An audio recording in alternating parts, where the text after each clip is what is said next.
दोस्तों, जैसे कि हमने लास्ट क्लास में डिस्कस करा था पॉलिनोमियल और उसके कुछ अलग अलग टर्म, जिसमें टर्म्स को हमने डिफाइन करा, उसके साथ हमने डिग्री को डिफाइन करा और उसके साथ हमने डिफाइन करा था टाइप्स ऑफ पॉलिनोमियल को। आज की क्लास में हमारा एक टॉपिक जो मैंने लास्ट क्लास में बोला था मैं कवर करूंगा वो है कोफिशिएंट। तो कोफिशिएंट होता क्या है? अब कोफिशिएंट के बारे में अगर हम लोग बोले तो कोफिशिएंट को दो अलग अलग रूप में बांटा गया है।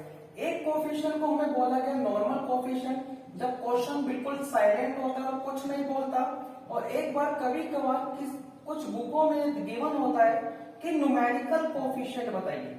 तो ये दोनों कोफिशिएंट एक दूसरे से अलग होते हैं, दोनों को डिफाइन अलग है, दोनों का मतलब अलग है और दोनों के आंसर्स में भी फर्क देखने को मिलेगा। एक एक करके दोनों को कवर करने की कोशिश करते हैं। मैं एक ही एग्जांपल से दोनों को समझाने की कोशिश करूंगा ताकि आप डिफरेंशिएट अच्छे से कर सको होता क्या है। जब हम सिर्फ कोफिशिएंट की बात करते हैं तो कोफिशिएंट में हमें देखना है कि वेरिएबल के साथ कोफिशिएंट होता क्या है।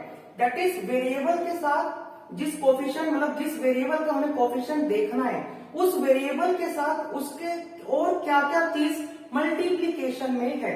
दैट मीन्स मुझे वेरिएबल का कोफिशिएंट पता लगाना है और अगर वेरिएबल मुझे डिफाइन है, एग्जांपल जैसे हमें बोला है आपको इक्वेशन दे रखी है 2x² प्लस 3 और यहाँ पर मैं एक और चीज जोड़ देता हूं तो 2x² y प्लस 3 हमें एक ऐसी इक्वेशन दे रखी है और इसमें हमें बोला है कोफिशिएंट बताना है सिर्फ x² का कोफिशिएंट बताना है। अब मैं सिर्फ कोफिशिएंट बोल रहा हूं, मैं और कुछ नहीं बोल रहा हूं। तो अब आपको क्या देखना है कि x² के साथ क्या क्या चीज मल्टीप्लाई की गई है। तो जैसा कि क्वेश्चन में है, क्वेश्चन है हमारा 2x² y, मुझे इसको जरूरत नहीं है क्योंकि मुझे सिर्फ x² का कोफिशिएंट बताना है। अगर क्वेश्चन में ये डिफाइन है कि किसका कोफिशिएंट बताना है तो हम सब वही टर्म लेने की कोशिश करेंगे जिसमें वो वेरिएबल होगा। अगर किसी टर्म में वो वेरिएबल नहीं है तो उसको देखना ही नहीं है, जस्ट इग्नोर इट। तो अब हमारी एक टर्म आ गई 2x² y और मुझे कोफिशिएंट बताना है x² का। तो सिर्फ कोफिशिएंट के बारे में डिस्कस हो रहा है तो मैं ये बोलूंगा x² के साथ क्या क्या मल्टीप्लाई हो रहा है। तो x² के साथ दो चीज मल्टीप्लाई हो रही है, एक हो रहा है 2 और एक हो रहा है y। तो अगर x² का सिंपली कोफिशिएंट के बारे में डिस्कस करा जाता है, सिर्फ वो ही पूछा जाता है, तो आप लोगों का आंसर आएगा सिर्फ 2y। ये है हमारा नॉर्मल कोफिशिएंट। अगर इसी को एग्जामिनर बोले मुझे न्यूमेरिकल कोफिशिएंट बताओ, न्यूमेरिकल कोफिशिएंट, तो भैया नाम से ही डिफाइन हो रहा है। नाम से डिफाइन कैसे हो रहा है कि नंबर में बताना है, उसके वेरिएबल के साथ कौन सा नंबर ऐड है।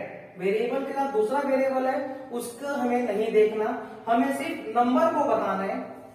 तो नंबर में क्वेश्चन सेम लिया है मैंने 2x² y प्लस 3 और मुझे x² का इस बार न्यूमेरिकल कोफिशिएंट बताना है। तो मैं जो ये देखना है सबसे पहले कि x² कौन सी टर्म में है, तो इस टर्म में x² है, इसमें फिर से नहीं है तो इसको नहीं देखना है, सिर्फ इसको देखना है। और इसमें भी मुझे सिर्फ ये देखना है कि उस x² के साथ कौन सा नंबर है बस। तो नंबर कौन सा मल्टीप्लाई है, सिर्फ 2। तो this is the difference between coefficient and numerical coefficient. जब मैं कोफिशिएंट की बात करी तो मैंने सब कुछ लिखा उस वेरिएबल के साथ क्या क्या है, और जब मुझे सिर्फ न्यूमेरिकल कोफिशिएंट के बारे में बोला गया तो उसमें मैंने सिर्फ नंबर को दिखाया, बाकी क्या वेरिएबल लिखा है उसके बारे में मैंने डिस्कस नहीं करा। तो आपको ये बहुत अच्छे से ध्यान में रखना है कि क्वेश्चन में बोला क्या जा रहा है। अगर क्वेश्चन में कोफिशिएंट बोला जा रहा है तो आप बंद करके जो जो उस वेरिएबल के साथ है वो सब लिख लो, और अगर क्वेश्चन में न्यूमेरिकल कोफिशिएंट की बात कर रहा है तो सिर्फ उसके साथ नंबर कौन सा लिखा है वो लिखना है। और इसके अंदर आप लोग कहां फंसेंगे मैं वो भी आपको बता देता हूं। जैसे एग्जाम में क्वेश्चन आ गया x² प्लस 1 और मुझे x² का कोफिशिएंट बताना है, ये वाली लाइन कोफिशिएंट की है, तो x² का कोफिशिएंट बताना है। तो यहाँ पे अगर x² को कोफिशिएंट बताना है, बच्चा कहेगा यार x² के आगे तो कुछ नहीं लिखा, यहाँ पे तो भैया ने 2 लिख दिया था तो मुझे पता है 2 है, अब यहाँ पे तो x² के आगे कुछ नहीं लिखा। तो जब का मालिक 1, जब कुछ नहीं लिखा होता तो 1 लिखा होता है, तो 1 है, तो दैट इज कोफिशिएंट कितना हो गया 1। That's it. तो इस तरीके से हम किसी भी इक्वेशन का कोई भी वेरिएबल अगर हमें गिवन हो तो बहुत आसानी से हम लोग उसका कोफिशिएंट पता लगा सकते हैं। बस आपको ध्यान दो बातों पे देना है। सबसे पहली बात क्वेश्चन में किस वेरिएबल का कोफिशिएंट निकालने को बोला हुआ है। दूसरी चीज, क्वेश्चन में किस तरीके का कोफिशिएंट निकालने को बोला हुआ है। नॉर्मली कोफिशिएंट बोला है तो नॉर्मली कोफिशिएंट के बारे में डिस्कस करेंगे, और अगर न्यूमेरिकल कोफिशिएंट बोला है तो न्यूमेरिकल कोफिशिएंट के बारे में डिस्कस करेंगे। आपको सिर्फ दो ही चीज देखनी है, कोफिशिएंट है तो नॉर्मल कोफिशिएंट, और अगर न्यूमेरिकल है तो न्यूमेरिकल कोफिशिएंट। कोफिशिएंट का मतलब क्या हुआ कि वेरिएबल के साथ क्या क्या चीज मल्टीप्लाई हो रही है। अगर न्यूमेरिकल है तो सिर्फ हम नंबर के बारे में डिस्कस करेंगे, और अगर सिर्फ कोफिशिएंट है तो उसके साथ जो भी मल्टीप्लाई हो रहा है वो सारा हम लोग ले लेंगे। That's it.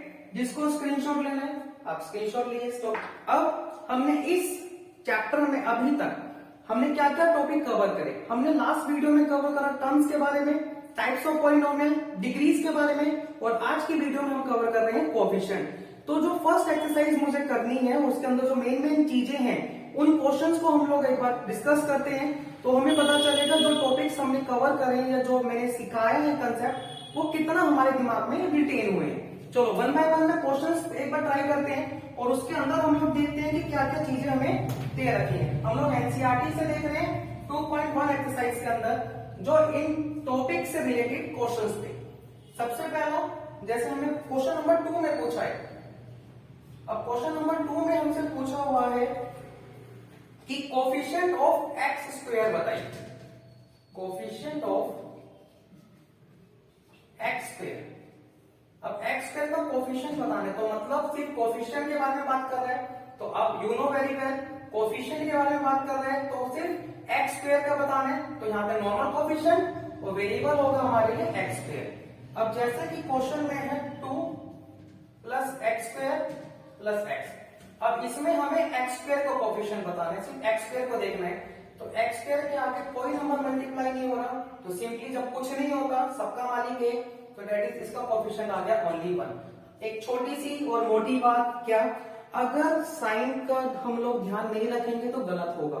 साइन मतलब होता क्या है, अभी हमारे पास प्लस चल रहा है तो हमें साइन पे ध्यान देने की जरूरत नहीं होती, पर जब माइनस आता है ना तो माइनस एक ऐसी चीज है जो हमारी चीजें गलत करवाता है, नेगेटिव चीज है ना, तो नेगेटिविटी को तो दूर रखना है हमें अपने से, तो उसका हमें थोड़ा ज्यादा ध्यान रखना है। जैसे एक और एग्जांपल के लिए हम तरफ जाए तो उसमें दे रखा है 2 माइनस का एक्स स्क्वायर प्लस एक्स। अब फिर से मुझे एक्स स्क्वायर का कोफिशिएंट बताना है, तो एक्स स्क्वायर के आगे कुछ नहीं है, सबका मालिक एक, तो 1 है, बट साइन के साथ माइनस लगा हुआ है उसके साथ, तो कोफिशिएंट होगा -1। तो आधे बच्चे लिखते हैं जल्दबाजी में 1, तो 1 लिखेंगे तो गलत होगा -1। तो that is the importance of negative sign. तो नेगेटिव साइन कहीं है तो थोड़ा सा और होशियार हो जाइए, क्योंकि जो नेगेटिव साइन होगा वो आपसे गलती करवाएगा। ठीक है, एक और क्वेश्चन इसके ऊपर देखते हैं तो हमारे लिए इनफ रहेगा कंसेप्ट को समझना। दैट इज π/2 एक्स स्क्वायर और उसके साथ है प्लस एक्स, तो मुझे सिर्फ एक्स स्क्वायर का कोफिशिएंट क्वेश्चन में निकालने को बोला है, तो एक्स स्क्वायर का ही निकलवाऊंगा ना, तो मुझे बाकी को तो नहीं देखना है। अब एक्स स्क्वायर के साथ क्या मल्टीप्लाई हो रहा है, भैया मल्टीप्लाई हो रहा है पूरा π/2, तो that is the coefficient of x square, simply आ गया π/2। इतना सिंपल क्वेश्चन है, दिमाग भी नहीं लगाना पड़ रहा और टाइम भी नहीं लग रहा है, तो कोफिशिएंट बहुत आसानी से। अब क्वेश्चन नंबर मैं जैसे आपको बताऊं, क्वेश्चन नंबर 4, ये हमारा टॉपिक है डिग्री से रिलेटेड। अब ये डिग्री है तो डिग्री के लिए चलो लास्ट क्लास की बात थी, भैया थोड़ा सा तो दिमाग से उतर जाता है ना, तो एक बार हिंट दे दो। तो डिग्री का मतलब मैं हिंट दे रहा हूं मैक्सिमम पावर, तो भैया जो सबसे बड़ी पावर होगी वो हमारी डिग्री कहलाती है। लाइकवाइज पहला पार्ट जैसे हमें दे रखा है 5x³ plus 4x² plus 7x। अब इसके अंदर हमें डिग्री बतानी है, तो डिग्री बताने के लिए हमें करना क्या है, जो इक्वेशन के अंदर सबसे बड़ी पावर होगी वो हमारे लिए डिग्री कहलाएगी। ठीक है, तो इक्वेशन में देखते हैं तो इसकी पावर 3, इसकी पावर 2, इसकी पावर 1, तो सबसे बड़ी पावर तो x की है 3, तो दैट इज डिग्री कितना हो गया हमारे लिए 3, एज सिंपल एज दैट। तो बस क्या करना है, इक्वेशन देखनी है, इक्वेशन में जो सबसे बड़ी पावर है वो देखनी है। जैसे हमने सबसे बड़ी पावर देखी पता चल गया भैया ये डिग्री है हमारा। तो एक और क्वेश्चन दे रखा है जैसे 4 माइनस वाई का स्क्वायर, अब इसकी डिग्री बतानी है। अब इसकी डिग्री में तो वेरिएबल तो एक ही है y, और y की डिग्री देखेंगे तो 2, अब इस माइनस का इस डिग्री के साथ कोई मतलब नहीं है, क्योंकि माइनस वाई के साथ लगा है, पावर के साथ नहीं लगा है। तो ये बहुत ध्यान में रखना कि वाई के साथ माइनस है तो उसका डिग्री से हमें कोई लेना देना नहीं है। तो अगर डिग्री पूछे तो डिग्री सिंपल टू, ज्यादा लॉजिक नहीं घुसानी है उसके अंदर की डिग्री -2 हो जाएगी, ठीक है, ऐसा नहीं करना है। तो डिग्री 2। अब एक सबसे इंपॉर्टेंट पार्ट, अब इंपॉर्टेंट पार्ट में हमारा जैसे आया है 3, एक पार्ट है 3, इसकी डिग्री बतानी है। इसकी डिग्री कितनी होगी तो याद करना है हमें। लास्ट वीडियो मैंने बताया था अगर कांस्टेंट होता है तो कांस्टेंट की डिग्री 0, और मैंने वहां पे ये भी बताया था कि उस कांस्टेंट की डिग्री 0 होती क्यों है। तो दैट्स व्हाई इस कांस्टेंट की डिग्री कितनी हो गई 0। तो इस तरीके से हम लोग कोफिशिएंट को कवर कर रहे हैं, इस तरीके से हमने डिग्री को कवर करा। जल्दी से स्क्रीनशॉट ले लेंगे। जैसे हमने क्वेश्चंस में सबसे पहले देखा कि भैया किस तरीके से डिग्री हो रही है, हमने कोफिशिएंट देखा। अब हम ये देखेंगे कि हमें पॉलिनोमियल को बांटना है, और बांटने के हिसाब से उसने बोला है 3 कैटेगरी में बांटना है, या तो वो लीनियर हो, या वो क्वाड्रेटिक हो, या वो क्यूबिक हो। अगर मैं तीनों के बारे में ध्यान से सोचूं तो लास्ट वीडियो में मैंने बताया था जब हम टर्म के हिसाब से बांटते हैं तो उसके अंदर मोनोमियल, बाइनोमियल और ट्राइनोमियल आता है, और जब हम डिग्री के हिसाब से बांटते हैं तो उसके अंदर लीनियर, क्वाड्रेटिक और क्यूबिक आता है। तो इसमें हमें बोला है आपको लीनियर, क्वाड्रेटिक और क्यूबिक के हिसाब से बांटना है। तो मतलब हमें टर्म के बारे में नहीं सोचना, हमें सिर्फ डिग्री के बारे में सोचना है। तो बस हमें इन्हीं चीजों पे तो ध्यान देना है, बाकी तो कुछ भी नहीं है इस एक्सरसाइज में या इन क्वेश्चनों के अंदर। मुझे क्वेश्चन ने साफ डिफाइन करा है, लीनियर हो, क्वाड्रेटिक या क्यूबिक, पहचान के बताइए। और मुझे पता है लीनियर, क्वाड्रेटिक या क्यूबिक डिग्री के हिसाब से बांटा जाता है। तो मतलब जो भी क्वेश्चन होगा उसमें हमें पहले डिग्री देखनी है, और डिग्री के हिसाब से हम लोग बताएंगे कौन सा पॉलिनोमियल। तो मैं आपकी प्रैक्टिस के लिए, रिवीजन के लिए बता देता हूँ। लीनियर का मतलब लीनियर का मतलब जिसमें डिग्री 1, क्वाड्रेटिक का मतलब जिसमें डिग्री 2, और क्यूबिक का मतलब जिसमें डिग्री 3। एल का मतलब लीनियर है यहाँ पर, क्यू का मतलब क्वाड्रेटिक, और सी का मतलब क्यूबिक, और डी का मतलब है यहाँ पर डिग्री। अब जैसे पहला क्वेश्चन हमें दे रखा है x² + x। अब हमें इसमें डिग्री पूछे तो इसमें डिग्री कितनी है भैया, डिग्री है 2। और अगर किसी की डिग्री 2 होती है तो कौन सा पॉलिनोमियल चलेगा। आप लोग में से पहले आंसर अब दे रहे हैं, उसका आंसर आ रहा है क्वाड्रेटिक पॉलिनोमियल, ठीक है। एक और पार्ट देखते हैं जिसमें हमें दे रखा है x - x2। अब इसमें डिग्री की बात करें तो डिग्री इसकी बड़ी है 3, और जिसकी 3 डिग्री होती है वो कौन कहलाता है, वेरी गुड। तो आंसर आएगा क्यूबिक पॉलिनोमियल। मुझे तुम लोगों की बात सुनाई नहीं दे रही, पर मुझे पता है तुम्हें ये आ रहा है, तो तुम भी आंसर यही लिखोगे। अब सिंपल सा अगर मैं इसमें एक पार्ट और चुनूं तो हमें दे रखा है 7x3 अकेला। कोई बात नहीं भैया, मुझे डिग्री को देखना है, टर्म थोड़ी ना देखनी है। तो डिग्री तो पावर वेरिएबल देखना है, तो वेरिएबल की पावर मैक्सिमम 3 है, तो कहलाएगा क्यूबिक पॉलिनोमियल। इस तरीके से आप लोग क्वेश्चन, कोई सा भी क्वेश्चन पॉलिनोमियल का हो आप लोग वेरीफाई मतलब अटेम्प्ट कर सकते हैं। जैसे इसमें बोला y² + 5 + 7। अब इसमें अगर मुझे डिग्री बतानी हो तो इसमें सबसे बड़ी डिग्री मेरी आ रही है इसकी 2, और जिसकी भी डिग्री 2 होती है तो 2 डिग्री वाला कौन सा पॉलिनोमियल होता है, ये quadratic, as simple as that. अब तो हम लोग मुंह जुबानी क्वेश्चन कर रहे हैं, तो ये करके देखने की भी जरूरत नहीं पड़ेगी, हम लोग बहुत आसानी से कर पा रहे हैं। 1 + x सिंपल। अब वेरिएबल की पावर जब कुछ नहीं होता सबका मान के दैट इज 1, तो दैट इज डिग्री कितनी होगी 1, और किसी पॉलिनोमियल की अगर डिग्री 1 हो तो कौन सा पॉलिनोमियल कहलाता है सर, वो कहलाता है लीनियर पॉलिनोमियल। इस तरीके से हमसे कोई भी क्वेश्चन पूछा जाए, ये पूछा जाए कि लीनियर है, क्वाड्रेटिक है, क्यूबिक, तो हमें क्या ध्यान देना है, डिग्री कितनी है। तो बस आपको क्वेश्चन के ऊपर ध्यान नहीं, आपको पहले अपना बेसिक बिल्डअप करना है। बच्चे क्या करते हैं ना, क्वेश्चन के ऊपर क्वेश्चन, प्रैक्टिस पे प्रैक्टिस, प्रैक्टिस पे प्रैक्टिस। देखो जी सिंपल सी बात है, अगर मैथ स्ट्रॉन्ग पॉइंट बनाना है तो सबसे पहले आपको क्या करना है, कंसेप्ट बिल्डअप करने पड़ेंगे। कंसेप्ट बिल्डअप का मतलब होता है क्यों का आंसर, कि ये हम कैसे कर रहे हैं, तो उसके पीछे रीजन क्या है। क्योंकि अगर हम सिर्फ क्वेश्चन रिवाइज करेंगे ना तो उसमें होता है रटना। अब रट के तो कोई भी क्वेश्चन कुछ भी कर देगा। अब रट लिया आपने, ठीक है, आपने रट लिया, आपके नंबर भी अच्छे आ गए। जब आप नेक्स्ट क्लास में प्रोसीड करोगे तो नेक्स्ट क्लास में वो रटे हुए क्वेश्चन नहीं आ रहे, कुछ बदल के आ रहा और आप लोग वो समझ नहीं पा रहे, आपको दिक्कतें आएंगी फिर उसको करने में। तो इसीलिए मेरी उम्मीद ये रहती है, कोशिश ये रहती है कि बच्चों के कंसेप्ट बिल्डअप हो। जितने आप कंसेप्ट अपने बिल्डअप रखेंगे, जितने कंसेप्ट स्ट्रॉन्ग रखेंगे, क्वेश्चन फिर कहीं से भी आए, कोई सा भी आए, आप लोग हर क्वेश्चन को बहुत आसानी से और इजीली आप लोग उसको कर लेंगे।